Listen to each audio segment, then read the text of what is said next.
Hey guys, it's my name's Grant Wilchman. I was a really good friend with Chris's.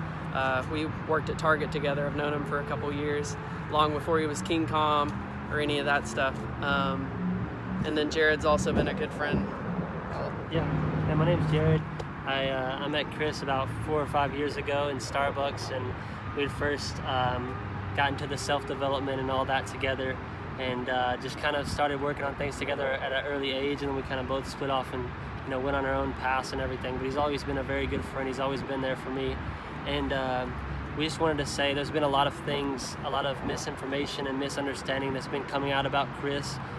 People have believed that he was on illegal drugs and this and that, and it's easy for people to say when everybody is asking what's been going on. It's easy for people to say, well, it's an overdose, this, that, but it actually was not an overdose. It was a toxicity buildup of hydrocodone in his body. He had broken his foot, and he has struggled with that pain for a good while.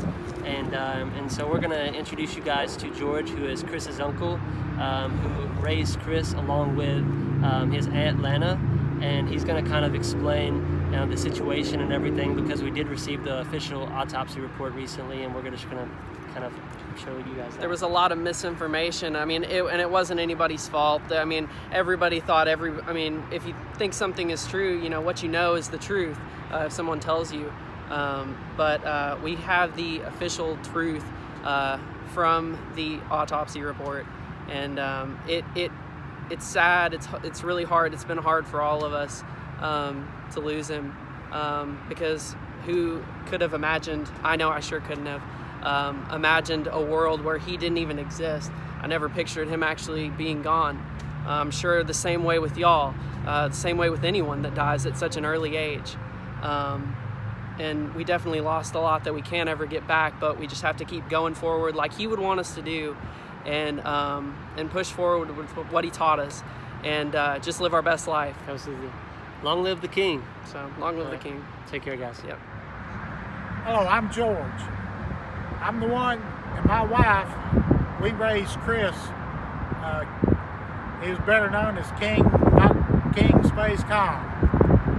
We got the official autopsy report on him. We're tired of the rumors and all that has been popping up about what he died of.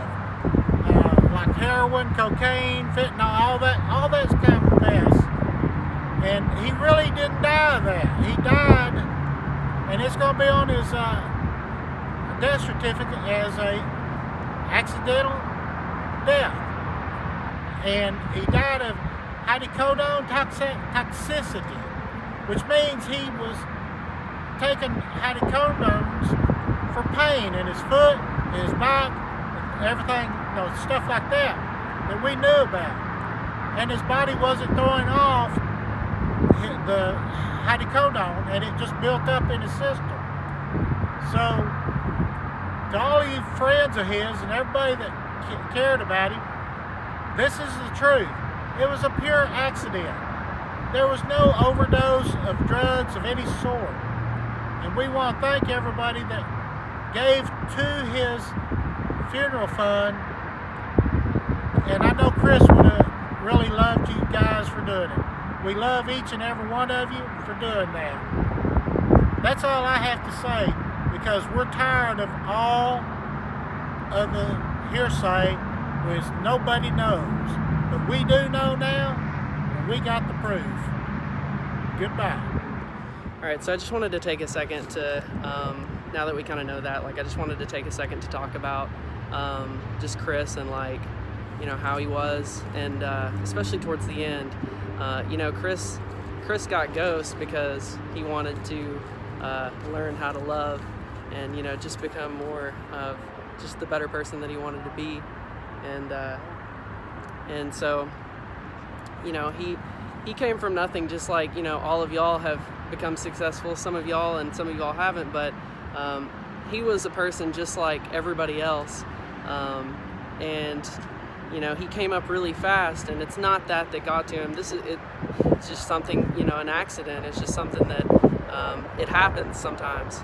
And but so I just wanted to tell everyone that he was a lot different than, you know, just the King Comm that he put out. You know, he was a really great person, and I'm blessed to have gotten to spend the 3 years that I did with him, because I can't imagine have been on a different path where I didn't get to meet him and didn't get to see what he become. And even though that something so unfortunate like this would happen, I'm blessed that I was there to witness like what he was, and how he helped so many people, and how many people will still be helped no matter what, you know, even though he's gone. People will still see his videos for years to come, and that, you know, even in that short time, he made more impact on the world than any of us are ever going to make sometimes. And so I just really appreciate how everything turned out, that there was so much support, and all the friends and people came from all around the world to come to his funeral and support him even though he's gone. I just want to thank all of y'all for loving him like I did and like his parents did, and just all the fans and the friends that showed up and comforted each other online and offline. And Ghost is doing great. He's living with them. They love him, and he's gonna have a good home. And I don't know what y'all believe, but I know I'll see Chris again one day too, and he's in a good place. I wish he was here, but he's not. We just have to do the best that we can do, and remember him every day and use him as motivation to do things that he would want us to do. So love y'all.